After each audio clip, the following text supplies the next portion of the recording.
નમસ્કાર દર્શક મિત્રો, ટીવી 17 પર આપનું સ્વાગત છે। કરીશું નજર આજના સમાચાર પર ધોરાજીથી।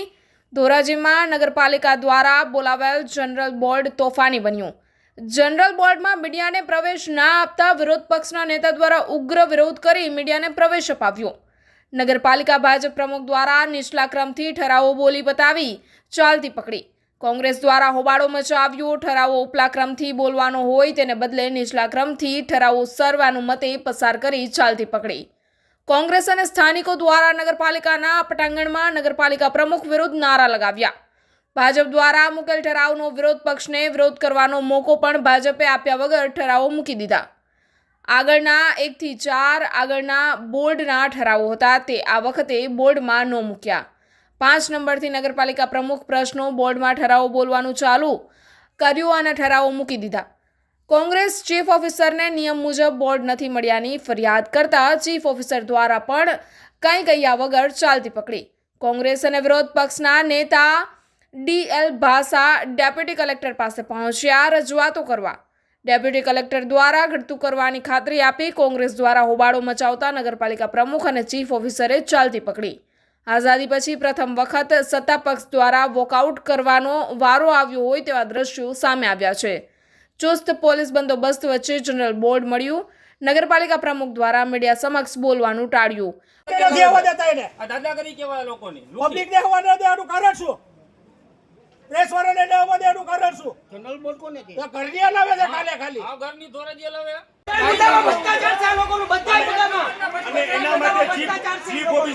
રજૂઆત કરતા ચીફ ઓફિસર પણ મૌન રહ્યા છે।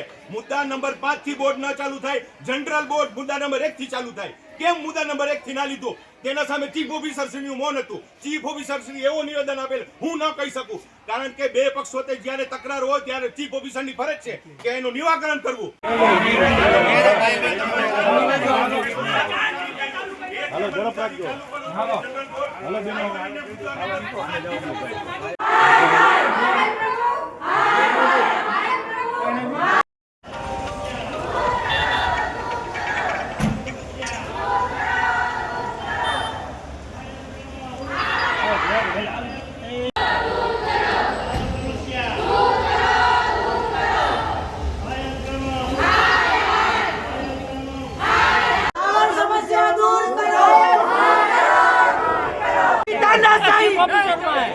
भाजप तेरी तानाशाही, भाजप तेरी तानाशाही, भाजप तेरी तानाशाही।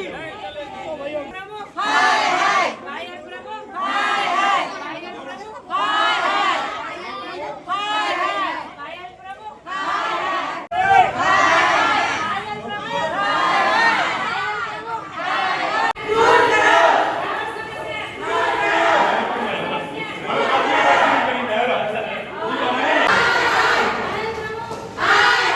મુદ્દા નંબર 5 6 બોલવા જ માંડ્યા, કોઈ ખબર જ નહીં। જેની રજૂઆત અમે ચીફ ઓફિસર શ્રી બાજુમાં બેઠા છે એને કહી કે સાહેબ આ ખોટું છે। મુદ્દા નંબર 1 થી જનરલ બોર્ડની ચાલુ થાય, આ તમે એને રોકો। ચીફ ઓફિસર શ્રી એવું નિવેદન આપેલ આ અંગે હું કંઈ કહી શકું નહીં, હું એને કંઈ કહું નહીં।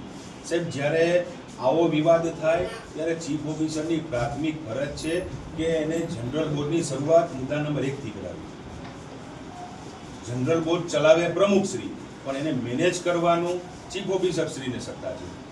તો સાહેબ એ વિરોધ કર્યો તો શાસક પક્ષ અને ચીફ ઓફિસર શ્રી બધાય 22 શાસક પક્ષના સભ્યો ચીફ ઓફિસર શ્રી બધાય સાહેબ વોકઆઉટ કરીને ચાલ્યા ગયા છે. ટોટલ મુદ્દાઓ કેટલા હતા? મુદ્દાઓ ટોટલ કારોબારીના, જનરલ બોર્ડના, બાલીના 100 ઉપરના મુદ્દાઓ હતા. ટોટલ મુદ્દાઓ કેટલા હતા? 100 ઉપર 100 કેટલા હતા. મુદ્દા ઉપર વાત? એક એટલે આ ઇન્ટરવ્યુ આલે એને યાર રજૂઆત કરે, તમે બાર ઇન્ટરવ્યુ લઈ લો, અત્યારે એને આવેદન દેવાનું થઈ ગઈ તે વાત પતી ગઈ, બીજું શું હોય? સાહેબ અમારી એવી માંગણી છે સાહેબ કે આજે જે જનરલ બોર્ડમાં આ વોકઆઉટ કર્યું સાહેબ એની ઈચ્છાની વાત હતી. એને પરમિશન આપી નથી, કોઈ તકલીફ મેં પરમિશન છે નહીં અને ધરાવ દાદાગીરી નાખે છે. આસપાસના વિસ્તારના મહિલાઓને બધા એટલા એટલે બધા એની માલિકીની જમીનમાં છે, માલિકની તો જમીન તમારે સિવિલ રાહે દાદ મેળવવી પડશે. માલિક સરકારી જમીનમાં જો નાખતા હોય, માલિકીની જમીનમાં તો એવું સાહેબ ન એને કરે. પરવાનગી તો લેવી પડે. ડીએલ ભાષા સદસ્ય ધોરાજી નગરપાલિકા વોર્ડ નંબર 2 માજી પ્રમુખ ધોરાજી નગરપાલિકા. આ જનરલ બોર્ડની અંદર આ લોકોને ગેરરીતિ ભાજપ વાળાને આચરવી હોવાને કારણે અમે એડવાન્સમાં કલેક્ટરશ્રી, ડેપ્યુટી કલેક્ટરશ્રી અને પોલીસ ડિપાર્ટમેન્ટને જાણ કરેલ હોય અને પોલીસ પણ હાજર હોય અને વોર્ડ નંબર પેલા 7 નંબરના ક્રમાંકથી ચાલુ કરી અને 1 થી 7 ના વિષય પૂરા કરી અને પૂરા કર્યા વગર સીધા 7 નંબરથી લીધેલ હોય અને જે અંગે અમે રજૂઆત કરતા અમારી રજૂઆત સાંભળ્યા વગર પોતે હાઓ કરીને નીચે ઉતરી અને બોર્ડનું દરખાસ્ત કરીને દંડા કરી એજન્ડા 7 નંબરથી ચાલુ થયો કઈ હા આ સામે અમે રજૂઆત કરી અને એની સામે પગલાં લેવા માટે કલેક્ટર સાહેબ અને પ્રાદેશિક કમિશનરશ્રીને પણ રજૂઆત કરશું. હાલ જે એજન્ડા અને જે સાધારણ સભા હતી એમાં ભાજપ કેવી નીતિ અપનાવેલી છે? ભાજપને ખબર હતી કે આમાં આપણે ખાટવાના નથી એટલે હાઓ કરી અને નીચે તરત પૂરું કરીને ભાગી ગયા, તરત નીચે ઉતરી ગયા. મારી પાસે ભારતીય જનતા પાર્ટીના સભ્યોના વિપક્ષના નેતા અને ભારતીય જનતા પાર્ટીના નગરપાલિકાના પ્રમુખ સાથે વાત થઈ છે અને ચીફ ઓફિસર સાથે વાત થઈ છે કે આજની સાધારણ સભાની કાર્યવાહી સંપૂર્ણ રીતે પૂર્ણ થઈ છે, કોઈ પણ જાતના વિવાદ વગર પૂર્ણ થઈ છે અને તમામે ઠરાવ બહુમતીથી પસાર થયા છે. 24માંથી 22 સભ્યો હાજર હતા અને સર્વાનુમતે તમામે તમામ ઠરાવ પસાર થયા છે અને જે ઠરાવની અંદર બધાની સંમતિ નહોતી કે એટલા ઠરાવ રદ કરવામાં આવ્યા અથવા તો પેન્ડિંગ રાખવામાં આવ્યા છે. મારી પાસે ડિટેલ માહિતી નથી, પણ શાંતિપૂર્ણ માહોલમાં સફળતાપૂર્વક આજની કાર્યવાહી સંપન્ન થઈ છે એવી મને માહિતી મળી છે. આ બાબતે અંદર કોઈને આવવાની પરમિશન ન મળતી હોય, બંધ બારણે આ સભાઓ થતી હોય છે, એવો વિરોધ પક્ષનો આક્રોશ હતો. શું કહેશો? આમાં એવું છે ભાઈ કે નગરપાલિકાનું સંચાલન નગરપાલિકાના ચૂંટાયેલા સભ્યો છે, એમાં જે પ્રમુખ હોય, જે બહુમતી સભ્યો ભારતીય જનતા પાર્ટીના છે અને એના પ્રમુખ છે અશ્વિનભાઈ ધોળકિયા, પારુલબેન અશ્વિનભાઈ ધોળકિયા, તો એ નિર્ણય કરતા હોય છે. એટલે એમને કઈ રીતે ઓપન કાર્યવાહી સામાન્ય રીતે ક્યારે પણ હોતી નથી અને નગરપાલિકાની સાધારણ સભાની કાર્યવાહી એ કંઈ ઓપન ના હોઈ શકે. એને એ બધું પ્રમુખને અને ચૂંટાયેલા બહુમતી સભ્યો નક્કી કરતા હોય છે અને એ જે નક્કી કરે એ પ્રમાણે કાર્યવાહી થતી હોય છે. કોંગ્રેસ દ્વારા વિરોધ કરવામાં આવ્યો હતો, છતાં જનરલ બોર્ડમાં બધાને બેસવા દેવામાં આવ્યા હતા. તો આ નિયમ નગરપાલિકાના પ્રમુખને પાસેથી બદલાઈ શકે? ના, આમાં એવું છે કે નગરપાલિકાની અંદર વિરોધના નેતા અંદર આવી શકે છે, જેટલા લોકો એમાં ચૂંટાયેલા હોય એ આવી શકે છે, બાકીના કોઈ જઈ શકતા નથી. અને આ નિર્ણય તો સામાન્ય રીતે પ્રમુખ અને ચીફ ઓફિસર કરતા હોય છે કે કાર્યવાહી કઈ રીતે કરવી, એટલે એને સત્તાને આધીન છે. તો બાદ પણ ચીફ ઓફિસર જોબ હતા નહીં, ચીફ ઓફિસર તો એનું કામગીરી, એનું કાર્યવાહીનું કામગીરી કરવાની હોય, એને પૂર્ણ કરી છે એવું મને માહિતી મળી છે. કોઈ પણ જાતનો પ્રશ્ન નથી ઉભો થયો, બહુમતીથી બધા ઠરાવ પસાર થયા, એટલે નવો કોઈ પ્રશ્ન ઉપસ્થિત થતો નથી. મારું નામ યુસુફ નવીવાલા, વોર્ડ નંબર 6 ના સદસ્ય, કોંગ્રેસ પક્ષના દંડક. આજ રોજ તારીખ 28/7/2025 ના રોજ સાંજે 4 કલાકે ધોરાજી નગરપાલિકાનું જનરલ બોર્ડ હતું. જે જનરલ બોર્ડની શરૂઆત પ્રમુખશ્રીએ મુદ્દા નંબર 1 થી કરવાની હોય. મુદ્દા નંબર 1 માં આગલા ઠરાવોને, તમામ ઠરાવોને બાલી આપી, મુદ્દા નંબર 2 માં કારોબારી ઠરાવોને બાલી આપી, તેની જગ્યાએ ડાયરેક્ટ પ્રમુખશ્રીએ મુદ્દા નંબર 5 તથા 6 થી શરૂઆત કરેલ, જેનો અમે વિરોધ કરેલ કે 1 થી 4, 5 મુદ્દા ક્યાં ગયા. તો પ્રમુખશ્રી કોઈ પણ જાતનો જવાબ દીધા વગર ખાલી મુદ્દા વાંચવા માંડ્યા, જેનો અમે વિરોધ કરેલ. જેની રજૂઆત ચીફ ઓફિસર શ્રીને ઉભા થઈને કરેલ. ચીફ ઓફિસર શ્રીને કીધું કે સાહેબ આપની ફરજ છે, આપને મધ્યસ્થતામાં થવું જોઈએ ને બોર્ડ નગરપાલિકાનો મુદ્દા નંબર 1 થી ચાલે, તેની જગ્યાએ થોડુંક બોર્ડ મૂકીને ચલાવે છે.